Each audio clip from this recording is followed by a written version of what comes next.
सभी प्रेमी जनों को, आत्मी जनों को जय श्री कृष्ण, जय श्री राधे, जय श्रीमन नारायण। हम सभी कोविड-19 कोरोना उस लॉकडाउन सत्संग के चौथे चरण में, क्योंकि इस लॉकडाउन के 3 चरण बीत गए, अब हम चौथे चरण में प्रवेश कर चुके हैं। एक ऐसी आपदा, एक वैश्विक महामारी, और उस आपदा के इस लॉकडाउन समय में हम केवल सत्संग के माध्यम से अपने उस विल पावर को, आत्मबल को मजबूत कर रहे हैं, उसको एक इम्यूनेट कर रहे हैं।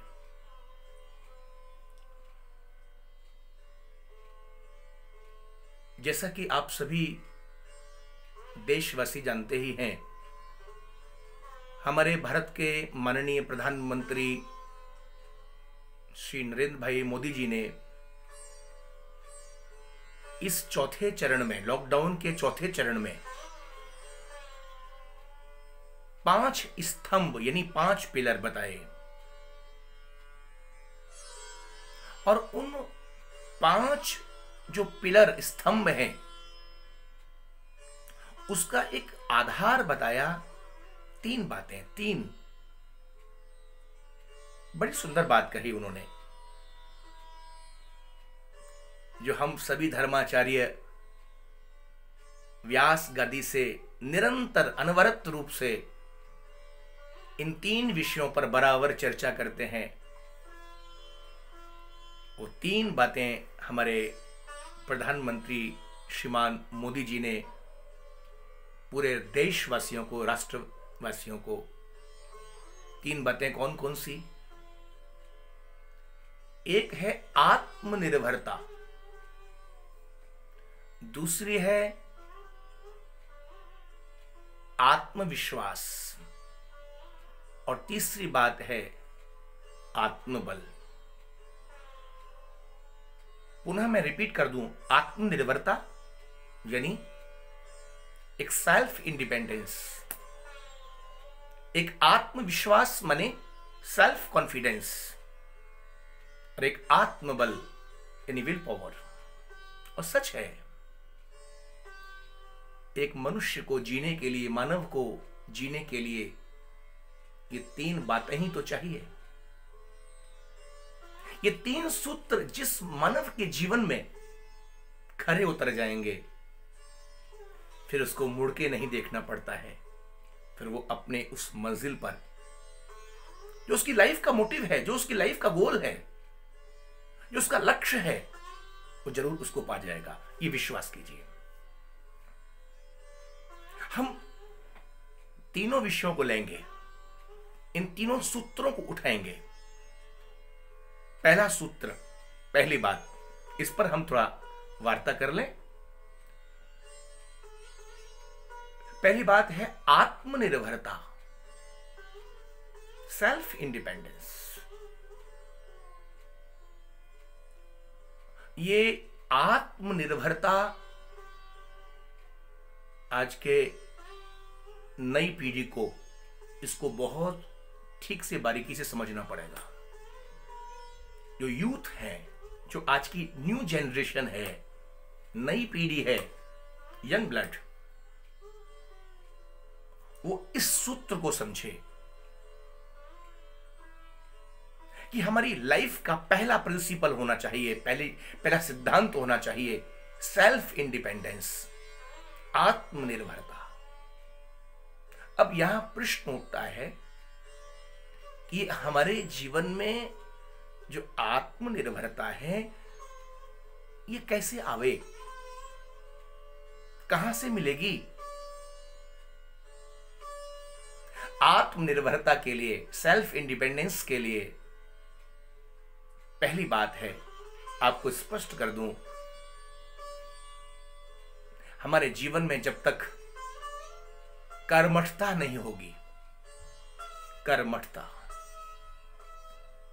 यानी जो भी हम कर्म कर रहे हैं उसके प्रति हमारा कितना समर्पण है, उसमें हम कितने खो चुके हैं, कितने तल्लीन हो चुके हैं, उसमें दृढ़ता कितनी है। आज यही तो अभाव है।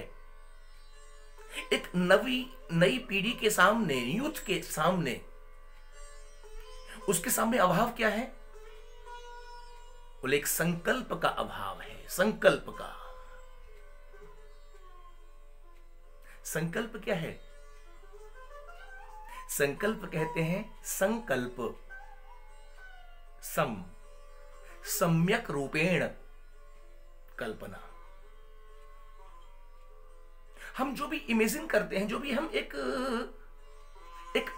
आकार देते हैं, अपनी लाइफ को देना चाहते हैं, अपने फ्यूचर को आकार देना चाहते हैं, एक फ्यूचर के लिए कल्पना करते हैं, कि इमेजिन करते हैं, एक स्वप्न सजोते हैं, उसको एक सम्यक रूपेण, ठीक से आकृति दें, इसी का नाम है संकल्प। लेकिन वो संकल्प सिद्ध कब होगा? वो जो हमारे फ्यूचर के लिए अथवा हमारे प्रेजेंट के लिए जो भी हमने स्वप्न सजोए हैं, जो भी हमने कल्पनाएं की हैं, वो हमारे संकल्प सिद्ध कब होंगे? जहां पर दृढ़ता होगी, फुल ऑफ डिटर्मिनेशन। जब तक दृढ़ता नहीं आएगी जीवन में, तब तक संकल्प सिद्ध नहीं हो सकता।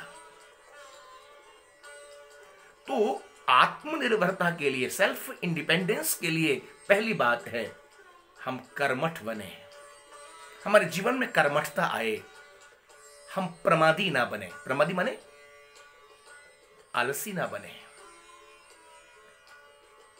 कर्मठता आए। आज ये एक अभाव है और बात बिल्कुल ठीक है। यदि हमारे जीवन में कर्मठता आएगी तो बड़े से बड़े चुनौतियों को हम स्वीकार करेंगे और विजय प्राप्त कर लेंगे। हम कर्मयोगी बने, और कर्म ही तो पूजा है। हम लोग दिन रात सुनाते हैं, आप सभी जानते ही हैं। कर्म क्या है? कर्मठ शब्द कहां से बना?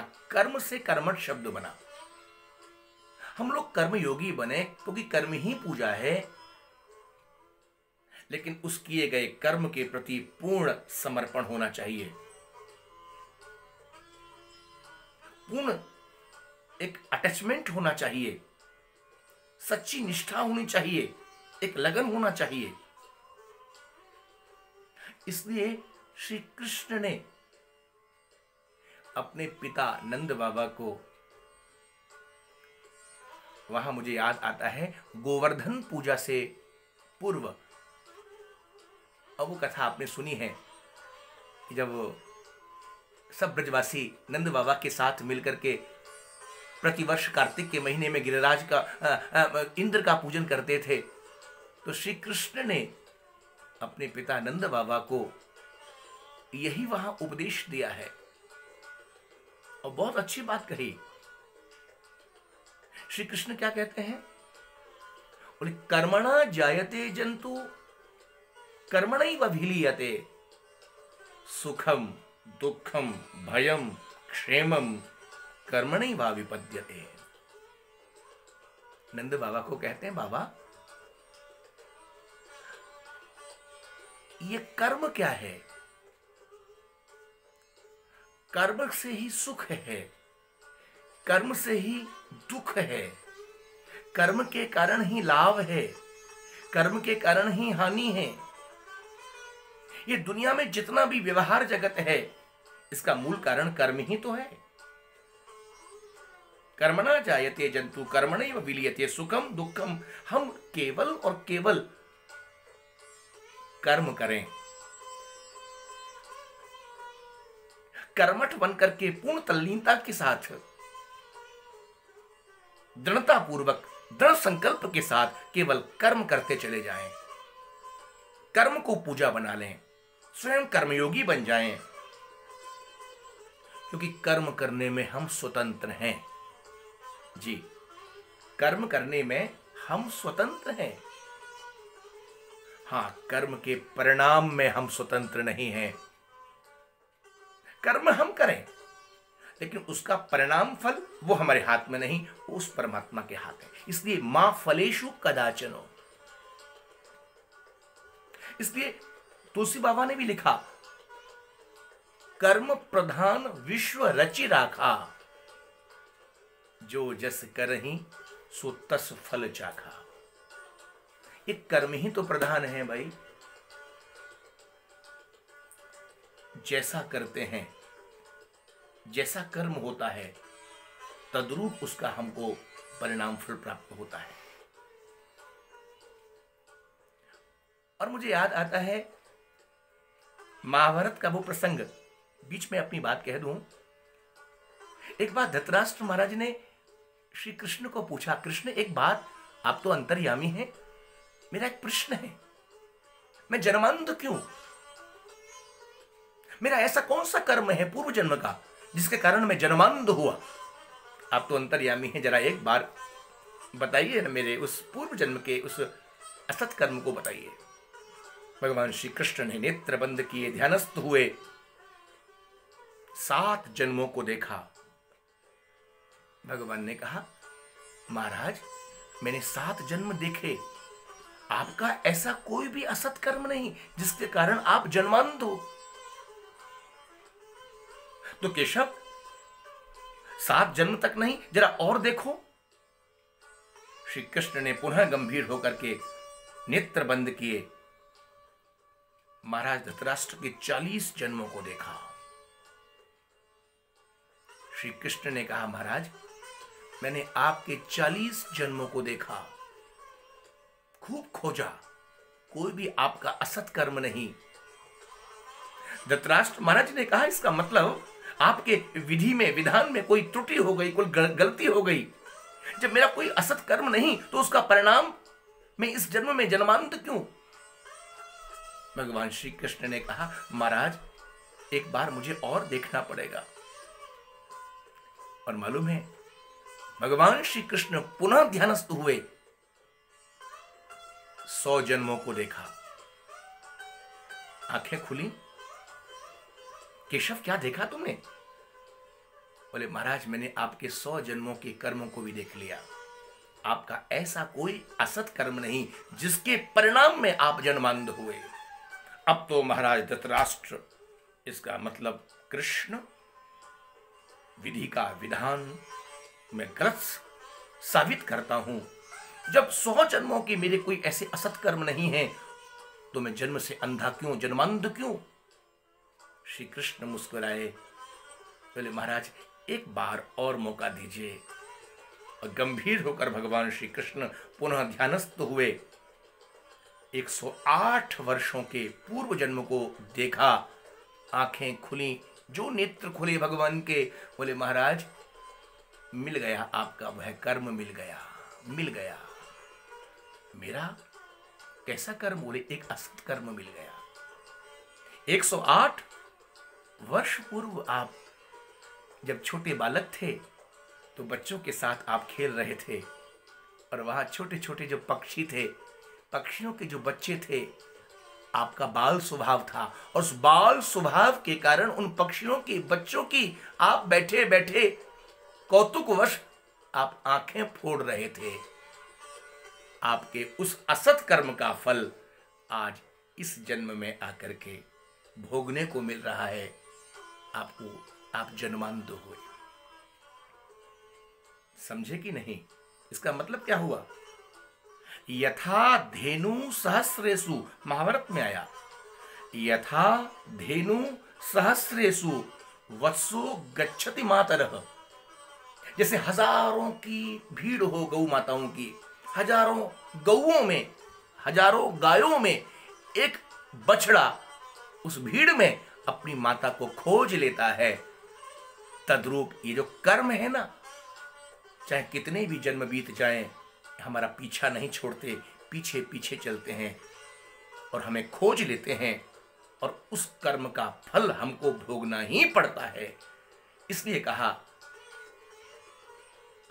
बड़ी सुंदर बात, अवश्यमेव भोक्तव्यम कृतम कर्म शुभाशुभम। पार्थ, गीता में अर्जुन, शुभ और अशुभ कर्मों का भोग मानव मात्र को, कोई भी क्यों ना हो, उसको भोगना ही पड़ेगा, ये निश्चित मानी है। इसलिए मैं आप सबको यही कहूंगा, यदि हमें आत्मनिर्भरता अपने जीवन में लानी है तो आत्मनिर्भरता के लिए सबसे पहले हमें कर्मयोगी बनना पड़ेगा, कर्म को अपनी पूजा बनाना पड़ेगा, संकल्प में एक दृढ़ता लानी पड़ेगी, और संकल्प में जब दृढ़ता होगी तो निश्चित मानिए हम आत्मनिर्भर बनेंगे, सेल्फ इंडिपेंडेंस बनेंगे।